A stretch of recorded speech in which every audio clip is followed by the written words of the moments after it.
क्या आपने कभी वृंदावन की खूबसूरती और रहस्यों के बारे में सुना है? इस पवित्र नगरी में जहां भक्तों की आस्था और भक्ति की महक हर गली में फैली हुई है, वहीं एक ऐसा चमत्कार हुआ जिसे सुनकर आपके रोंगटे खड़े हो जाएंगे। जी हाँ दोस्तों, वृंदावन जहां भगवान कृष्ण की लीलाएं आज भी गूंजती हैं, वहां एक रहस्यमयी घटना ने सबको हक्का बक्का कर दिया। जब इस चमत्कार को लोगों ने देखा तो उनके मन में सवाल उठे, क्या ये सच में हो रहा है या ये सिर्फ एक कहानी है? तो चलिए जान लेते हैं इस अद्भुत घटना के पीछे की सच्चाई। इसीलिए इस वीडियो को बिल्कुल अंत तक देखिएगा। वीडियो शुरू करने से पहले एक बार कमेंट बॉक्स में जय श्री बांके बिहारी लाल राधे कृष्ण जरूर लिखिएगा ताकि आपकी मनोकामनाएं पूरी हो सके। साथ ही अगर आपने हमारे चैनल को अभी तक सब्सक्राइब नहीं किया तो जल्दी से चैनल को सब्सक्राइब करके बेल आइकन को प्रेस करें ताकि नए वीडियोस की अपडेट आपको मिलती रहे। तो चलिए बिना वक्त ज़ाया के इस खास वीडियो को शुरू करते हैं। दोस्तों, अगर दिल में सच्ची श्रद्धा हो तो बांके बिहारी जी हर भक्त की सहायता करने के लिए खुद आते हैं। ऐसा ही एक चमत्कार हुआ वृंदावन के रहने वाले वीर प्रताप जी के साथ। वीर प्रताप जी भगवान बांके बिहारी के बेहद बड़े भक्त थे। वो हर सुबह उठते ही सबसे पहले बिहारी जी के मंदिर जाते, फिर ही कहीं जाकर अन्न का दाना ग्रहण करते। वीर प्रताप जी के माता पिता भी श्री कृष्ण के अडिग भक्त थे, इसीलिए उन्होंने अपने बेटे का नाम वीर प्रताप रखा था। उनकी भक्ति और श्रद्धा ने हमेशा उन्हें भगवान के करीब रखा। वीर प्रताप जी का परिवार मथुरा में रहता है, जिसमें उनके माता पिता, पत्नी और एक प्यारी सी 5 साल की बेटी शामिल है। वीर प्रताप जी मथुरा में फल की दुकान चलाते हैं, जिससे उनका और परिवार का खर्च अच्छे से चल जाता है। हर पर्व पर वो अपनी पत्नी के साथ यमुना में स्नान करने और वृंदावन जाने का एक खास रिवाज निभाते हैं। पहले वे यमुना में स्नान करते हैं, फिर बिहारी जी के दर्शन करके वापस घर लौटते हैं। इस बार भी वीर प्रताप जी अपनी पत्नी के साथ वृंदावन के लिए निकल रहे थे, लेकिन उनकी छोटी बेटी ने जिद पकड़ ली कि मुझे भी चलना है। वो नन्ही सी जान मानने को तैयार ही नहीं थी। वीर प्रताप जी ने पत्नी से कहा, चलो इसे ले चलते हैं, लेकिन इसका खास ध्यान रखना। इस तरह परिवार की ये छोटी सी यात्रा एक नए अनुभव में बदलने जा रही थी। फिर वो तीनों वृंदावन की खूबसूरत यमुना नदी के किनारे पहुंच गए। वीर प्रताप जी हर बार निधिवन के पास वाले आरती घाट पर स्नान करते थे, जहां यमुना जी की आरती होती है। उन्होंने पत्नी से कहा, तुम पहले स्नान कर लो, तब तक मैं बच्ची का ध्यान रखता हूँ। पत्नी ने सहमति से सिर हिलाया और स्नान के लिए चली गई। पत्नी स्नान करके लौटती है और वीर प्रताप उनसे कहते हैं, तुम इसका ध्यान रखना, मैं यमुना स्नान के लिए जा रहा हूँ। उसकी पत्नी वहीं पर धूप बत्ती और दीपक जलाकर यमुना जी की पूजा करने लगती है।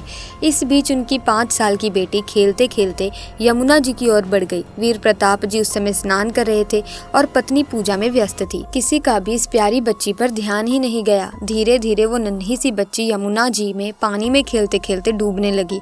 उस पल का कोई अंदाजा नहीं लगा सका और एक माँ की चिंता और एक पिता की प्रार्थना एक चमत्कार का इंतजार कर रही थी।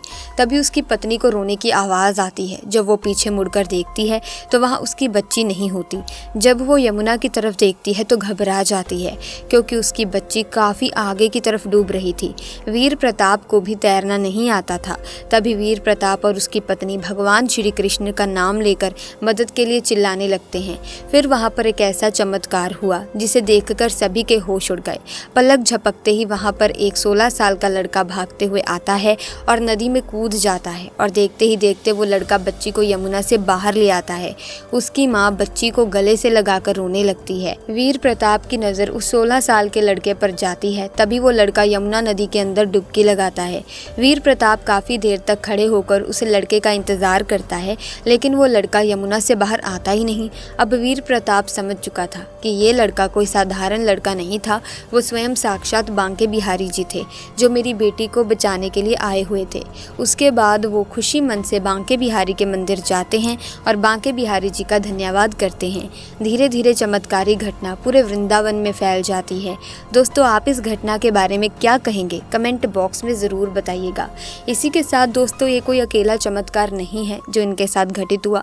ऐसे कई और चमत्कार हैं जो कई लोगों के साथ घटित हुए हैं। उनमें से एक अन्य चमत्कार मैं आपको और बताने वाली हूँ, तो आप इस वीडियो में हमारे साथ बने रहिएगा। दोस्तों, ये घटना हेमंत के साथ घटित हुई। हेमंत एक प्राइवेट कंपनी में नौकरी करता है। हेमंत एक बड़े ही लंबे समय से श्री कृष्ण का भक्त भी है और उनकी पूजा अर्चना करता रहा है। एक दिन हेमंत ने अपने ऑफिस के कुछ मित्रों के साथ श्री कृष्ण के धाम वृंदावन जाने का निर्णय लिया। हेमंत के सभी मित्र भी इस बात से सहमत हो गए। वो कुल 14 लोग थे। हेमंत ने सभी के लिए एक छोटी बस मंगा ली थी जिसमें 14 लोग बड़े ही आराम से बैठ सकते थे। हेमंत 2 दिन बाद अपने मित्रों के साथ रात को लगभग 10 बजे वृंदावन के लिए रवाना हो गया। उन सभी का सफ़र 5 से 6 घंटे का होने वाला था। वो सभी बड़े ही भक्ति भाव से बांके बिहारी का जय जयकार व भजन गाते हुए आगे बढ़ रहे थे। देखते ही देखते उन सभी ने अपना आधा सफ़र पूर्ण कर लिया था। उसके बाद भी सभी का भक्ति भाव बांके बिहारी के लिए कम नहीं हो रहा था। उस समय हेमंत की बस एक सुनसान रास्ते से गुजर रही थी। दूर दूर तक एक भी व्यक्ति नहीं नजर आ रहा था। हेमंत को बस के ड्राइवर ने बताया कि यहाँ कुछ चोर लुटेरे रहते हैं जो कि रात में जा रही गाड़ियों को रोककर लूटपाट करते हैं। सभी ये सुनकर काफ़ी भयभीत हो गए। सभी ने बस के खिड़की दरवाजे बंद कर लिए। बस वृंदावन के कुछ किलोमीटर पहले यमुना नदी के पास पहुंची। तभी अचानक बस का टायर फटने की आवाज़ आई। टायर फटने के बाद बस यमुना नदी की तरफ चली गई और जाकर एक पत्थर से टकरा गई। ड्राइवर ने नीचे उतरकर देखा तो एक लोहे की बड़ी कील टायर में घुसी हुई थी, जिसके कारण टायर पंचर हो चुका था। सभी बहुत ही ज़्यादा डर गए थे।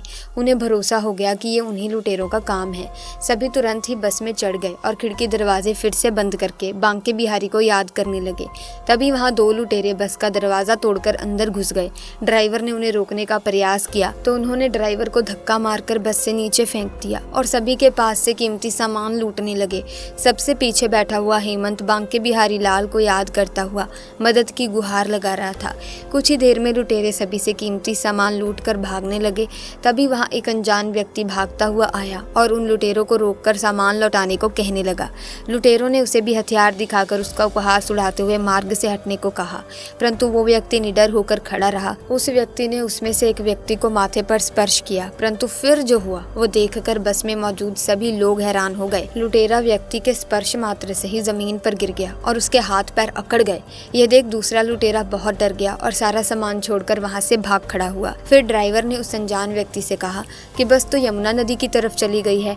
इस पर अनजान व्यक्ति ने उत्तर दिया कि आप यहीं इंतजार करें, मैं किसी को सहायता के लिए लेकर आता हूँ। सब सोचने लगे कि सुनसान रास्ते के बीच यह व्यक्ति कैसे किसी को बुलाकर लाएगा। सभी बस के अंदर बैठे उस व्यक्ति का इंतजार करने लगे और किसी को पता ही नहीं चला कि कैसे सभी की आंखें लग गई। कुछ 30 मिनट के बाद हेमंत की आंख खुली।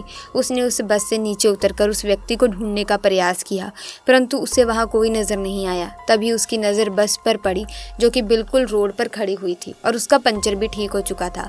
ये देखकर हेमंत आश्चर्य में पड़ गया। हेमंत ने भागकर ड्राइवर को नीचे बुलाकर पूछा कि यह टायर कैसे ठीक हो गया। ड्राइवर को भी इसकी कोई जानकारी नहीं थी। धीरे धीरे सभी बस से नीचे उतर कर आए। किसी को भी ये समझ नहीं आ रहा था कि ऐसे भयानक अंधेरे और सुनसान रास्ते में वो व्यक्ति आया कहाँ से था, साथ ही बस का पंचर भी कैसे ठीक हो गया। तब हेमंत समझ चुका था कि वो व्यक्ति कोई साधारण नहीं बल्कि स्वयं बांके बिहारी जी थे, जिससे हेमंत ने मदद की गुहार लगाई थी। सभी ने हरे कृष्ण का जय जयकार लगाया और वृंदावन बांके बिहारी मंदिर की ओर निकल गए। दोस्तों, आप इस घटना के बारे में क्या कहना चाहेंगे कमेंट्स में ज़रूर बताएं। अगर वीडियो अच्छी लगी हो तो कमेंट्स में जय श्री राधे ज़रूर लिखें और साथ ही वीडियो को लाइक करें, शेयर करें, चैनल को सब्सक्राइब करके बेल आइकन को प्रेस कीजिए ताकि नए वीडियोस की अपडेट आपको मिलती रहे। धन्यवाद।